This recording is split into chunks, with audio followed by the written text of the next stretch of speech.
Hi everyone, welcome back to Never Music, and today we're going to talk about the Poneys, a band that had to fight through everything, not only the usual stuff music bands have to go through, but also they had to fight against their own record company because they wanted to split them up as soon as they got them, because their lead singer Linda Ronstadt had a huge potential, and the record company, after signing the Poneys, decided they needed to destroy the group even though they fought a lot and tried to stick together. So let's see how it went. It all starts when Linda Ronstadt is 17 years old. She joins in a band with fellow musicians Bobby Kimmel and Kenny Edwards. The dudes were folk musicians. They played a bunch of different instruments, from acoustic guitar to the sitar and I never remember how it's called, the contrabass, the huge bass you play standing up.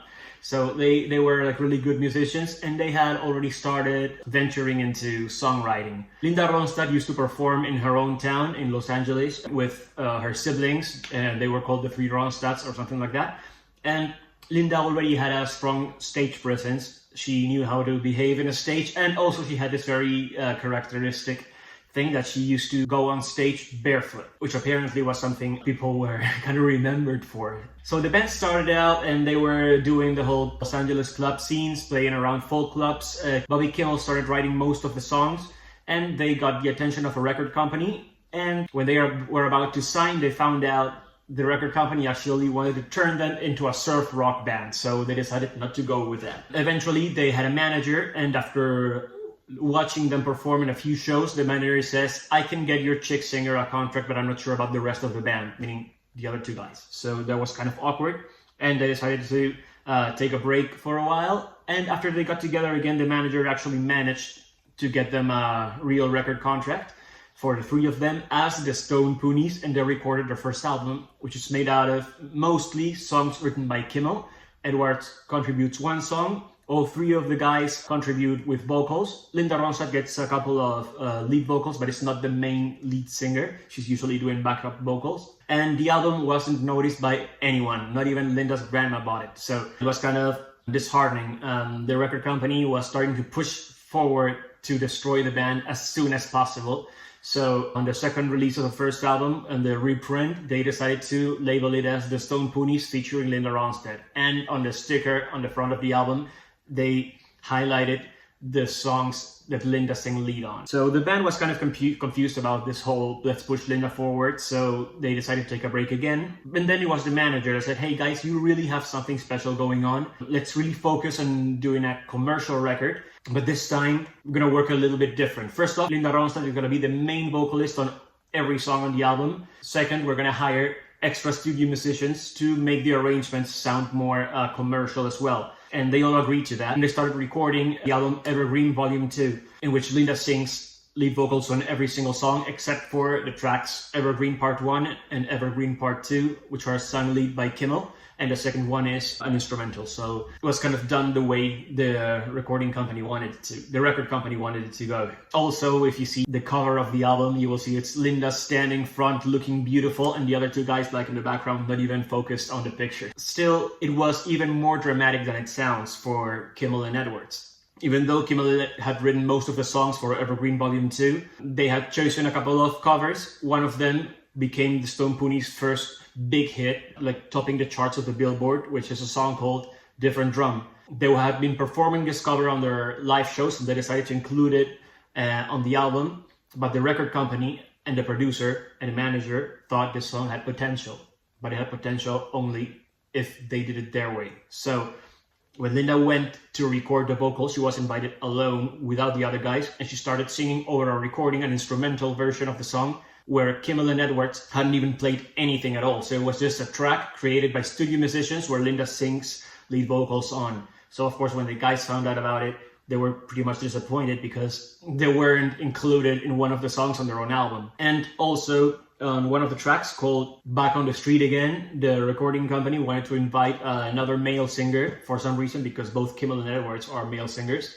to duet with Linda on that particular track. I'm sorry, I don't remember the name of this guy, but I remember his testimony, and he said like the recording sessions were really tense because when he was singing with Linda in the studio, he suddenly started hearing some noise at the other side of the door, and when they went check, There were Kimmel and Edwards standing there fighting the producer and kind of crying because they weren't even notified about the recording session. So it was kind of hell. It was really like the record company and the producer and the manager doing absolutely everything in their power to destroy the band from within. But the band still stuck together, and Linda argued that she was still not ready to be solo, so she needed to stay on the Stone Poneys and she wanted to stay with her friends. After Different Drum became a big hit, they started touring and becoming the opening act for The Doors, which, as exciting as it might sound, of course, it's The Doors with Ray Manzarek, one of the coolest keyboard players ever. But the memories of the Stone Poneys of that time are not really good, especially Linda, who says that Jim Morrison was just not a very nice guy at all. And then they went to perform, I don't remember where, but they say it's like, I think it was New York, where it was like the hippest audience ever, and they booed them off stage because they thought they were outdated. And Linda says, we couldn't stand to even look at each other in the faces again, so they split up again. But then when Different Drum started climbing more and more through the billboards, Kimmel came back, Edwards moved to India to focus more on Indian music and stuff like that. And Kimmel and Linda recruited a couple of musicians to create like a new incarnation of the Stone Poneys and keep promoting the album and enjoy the success of Different Drum on the charts. The record company was still excited about the new success, so they threw the band immediately again into the studio to start working on the third album. Edwards came back for a while, but immediately quit after the studio started doing whatever the hell they wanted with the band and inviting other musicians and not asking them about anything and just pushing Linda forward and agreeing that Linda was going to be the only member present in the picture of the front sleeve of the album. And eventually both Edwards and Kimmel quit, but Linda recruited again other musicians to keep being the Stone Poneys and keep promoting the second album and some songs from the third one, which was being recorded. On the third album, since it was kind of Stone Poneys, but they quit mid-session, but there were like this new Stone Poneys that kept working on the album, and it was kind of messy and nobody knew what was going on or where this was going. The album is credited to Linda Ronstadt, the Stone Poneys, and friends. So the third album, called Volume 3, is definitely not one of my favorite albums at all. It might have reflected a bit of what was going on at that time with all the tensions between the band, and Linda tried to put it all together with the whole and friends thing and started like covering songs from some of her friend songwriters, which are really good. I think Tingbuk Plea is the one that wrote Morning Glory, and Linda does a great cover of that called Hobo. And there's also the song Let's Get Together, which the best known version is by the Youngbloods. Linda's version is okay.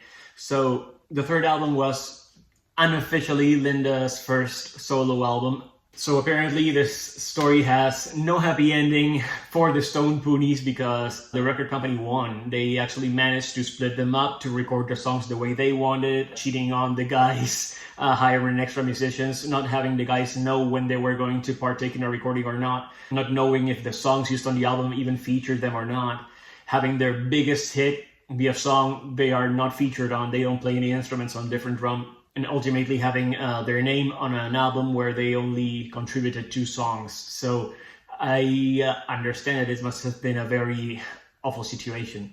Still, after the third album, Kimmel joined Linda Ronstadt again and started working on her solo career, which of course took off. Kimmel is also featured, I think, as a musician and also sort of a producer on Linda Ronstadt's Heart Like a Wheel album, which is the album that catapulted her into international stardom. And they worked like for a whole decade together, which I think is very nice. So when it comes to the potential of this band, I think, first off, they had like this huge revolutionary idea when they started working with Linda and having her have such a huge stage presence. They thought they were doing something brand new and different from Los Angeles, and of course when they went to New York and then to the West Coast, they thought we are doing folk but we're mixing vocals with a girl. So that was really new and different and daring. And when they got to these places, they found the East Coast, the New Journeyman with Michelle Phillips, and they found the Loving Spoonful. When they went to the West Coast, of course, they found Jefferson Airplane and the Great Society, who already had like Signe Anderson and Grace Slick, and that was absolutely nothing revolutionary about that. They were actually kind of behind because they were still doing the 3 vocal arrangement folk thing, and the other guys were already getting closer to psychedelic rock, which was what the whole 60s movement about. So what they thought was their strong differential didn't actually exist, so that was kind of disappointing. Still, when it comes to potential, I believe that if the record companies hadn't been so evil and tried to make this band split up at any cost, they sound a lot. The first album is an album I definitely recommend, and it sounds a lot just like the New Journeyman, the Loving Spoonful, and those are bands that actually became the Mamas and the Papas. So I think they could have managed to do something good, something really big, but of course it was interrupted because commercialism wanted Linda Ronstadt to be a solo artist, no matter the cost. So they kind of ruined that. But I think when it comes to potential, yeah, they sound a lot like some of those 60s bands that started as folk bands and then ended up becoming one of the most important bands in the 60s rock movement. Because in my opinion, as I said, the first album sounds, I mean, it's a really good album, but it sounds just like any other folk album featuring 3 lead vocalists, which I think we have a lot. Doesn't really stand out amongst all the other. I think if you listen to it, you're going to enjoy it definitely. It does feature Linda Ronstadt and her huge vocals. The second album is definitely my favorite of the band. Ironically enough, because I think the 2 songs which don't feature Linda Ronstadt, I think they're amazing because they showcase that the guys were already understanding that the whole psychedelic movement was going on. So the song Evergreen Part 1 and Part 2 are both psychedelic rock. They feature a sitar, the lyrics are really dark and gloomy and stuff like that, and Linda's backing vocals just finish building up to this whole 60s dark atmosphere. And the rest of the songs, either covers or penned by Kimmel, are really good. Of course, they feature Linda on lead vocals, she does an amazing job, and there are a bunch of those which I enjoy. The third album is something I just really don't like listening to as a whole. I think I only pick 2 or 3 tracks out of it. I mean, just listen to the first track of the third album and it's going to tell you everything. I think it's called Bits and Pieces, and it's a 1:40 long song which features like bits and pieces from different songs. It's just an absolute mess. But I listened to it, so now it's your turn to suffer through it as well, because I don't like suffering alone. Give that third album a try and cry. When it comes to recommendations, if you want to start listening to this band but don't want to go through the garbage, I would recommend from the first album, the next songs. Orion, which is a song where Linda sings lead and showcases her whole vocal range. It's just from the lowest notes and she ends up shouting out loud the highest notes. It's really good. Wild About My Lovin' is just another representation of a song in a style that most of the folk bands used to do, but it's really fun, and I think the way they work on the vocal harmonies are really cool. That's a song I enjoy a lot. And the third one from the first album would be 210 Train. It's another song where Linda sings lead, and it's really good. I think it proves this girl did not get better throughout the years. She just was born as an amazing singer. From the second album, I suggest listening to I've Got to Know, and of course the title tracks, both of them, Evergreen Part 1, which features vocals by Kimmel and Linda, and Evergreen Part 2, which is an instrumental featuring the sitar as lead instrument, and I think it's amazing. The whole atmosphere both tracks generate is really good. I wish the band had gone in that direction had they not been eaten up by the record company. Drifting is the third track I suggest from the second album. That's a song that was my favorite for many years. I think the vocal harmonies are really well done. Then the song 141 is really good. And the last one from the third album would be Back on the Street Again, which is the duet song that caused all the trouble. Then from the third album, I would suggest Hobo, which is the cover from Tim Buckley. Let's Get Together, which is a song made famous by the Youngbloods, and my favorite version is actually by Jefferson Airplane. Up to My Neck in High Mighty Water would be the third from the third album.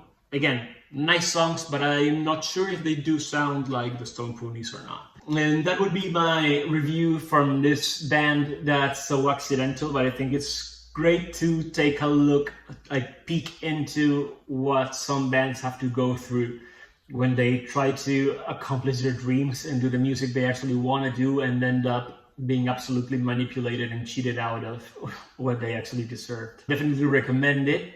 If you're a Linda Ronstadt fan, if you're just a fan of folk music or kind of psychedelic rock, you can just give it a try, check it out, because you can see how a band evolves and explodes in just 3 albums, which is, I think, I hope you enjoyed this video and see you on the next one. Feel your head. Today is our last one. Let's run out into the sun. Oh, love, hold on to my hand.